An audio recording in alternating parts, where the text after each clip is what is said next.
An easy way to learn the map function in Python is to see some simple examples. Don't forget to test yourself with some practice exercises.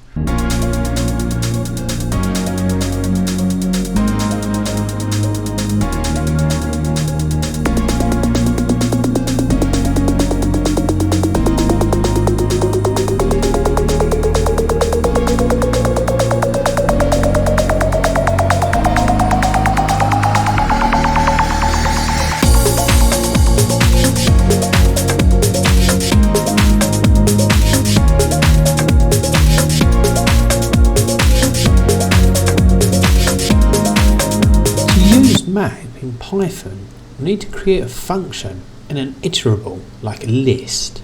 So let's create the function first. So let's call doubler, and we're going to get a value, and then with that value we are going to double it. So let's return x plus x. Okay, now an iterable. Let's create a list, and in that list we've got 2, 4, 6 and 8. Okay, now we want to use map, and what we do is we apply that function onto the list. So we've got the function doubler, and we want to apply that to a list. Now if we print var, what we're going to get a map object. So we've just got map object. So if we want to see the list, we want to see the function applied to each member of the list. So we can print that by using list and the variable, and we can see we've doubled 2, 4, 6, 8, 4, 8, 12, 16. We can try another simple example. Let's half the number now, and quite simple, very simple.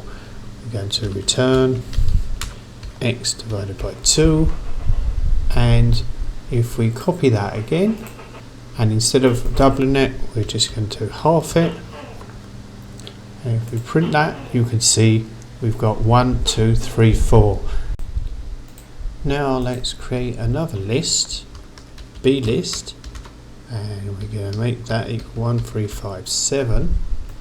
And what we're going to do now is we're going to create similar map function, but instead of using one list, we're going to use 2. So we're going to create a new function called adder.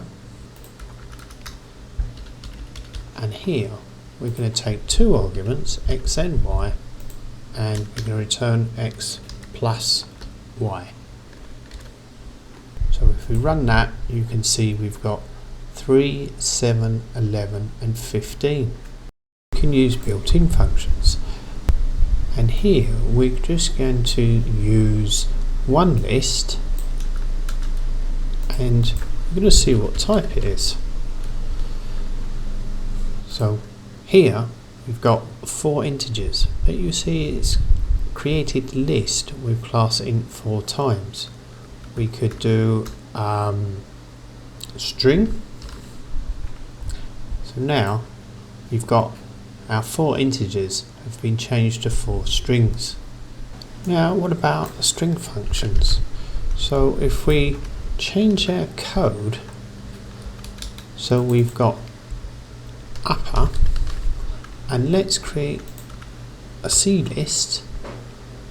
So we've got C list equals, and then we've got a list of A, B and C. So will that give us uppercase letters? Let's try it. No, it didn't work. It said name upper is not defined. What we can do, we can put string dot upper, because the function's called after the string. So we try this, and now we see the uppercase A, B and C. So that would work with lower obviously the letters are already lower, and capitalise.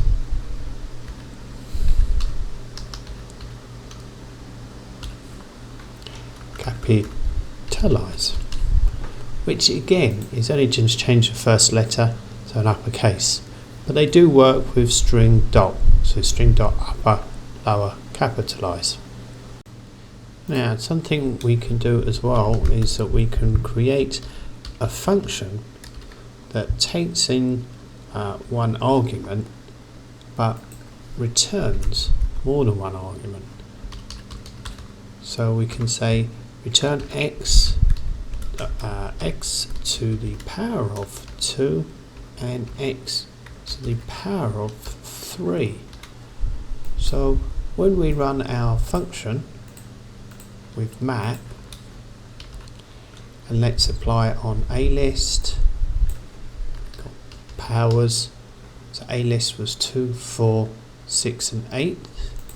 When we run this, you see now we've got 2 to the power of 2 and 2 to the power of 3, and 4 to the power of 2 to the power of 3, 6 to the power of 2 to the power of 3, and 8 to the power of 2 to the power of 3. So we can do this with multiple returned values. Here we've got a function called remove punctuation, which removes the punctuation from some text. When we print the text, we can see it prints fine.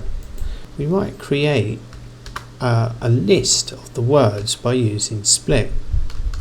So if we use split on text and then print that list, we'll see we've got a list of words, but they still contain punctuation. So we can use our map function. We have our remove punctuation, and now we have our list. So if we print the list after we've applied our map function, we can see we have our words, but the punctuation has been removed. Now let's try some exercises. Exercise 1. Create a function that squares integers and applies it on a list using map. Exercise 2. Create a function that adds 2 integers and applies it on each item in 2 lists, also using map. Use map to apply a function that takes integers in a list and returns them to the power of 3 and to the power of 4. Exercise 4. Time the map function compared to a for loop. Now exercise 5. Make map to make a unique list of words from a text. Don't worry about punctuation, but you might have some different case letters, some uppercase and lowercase.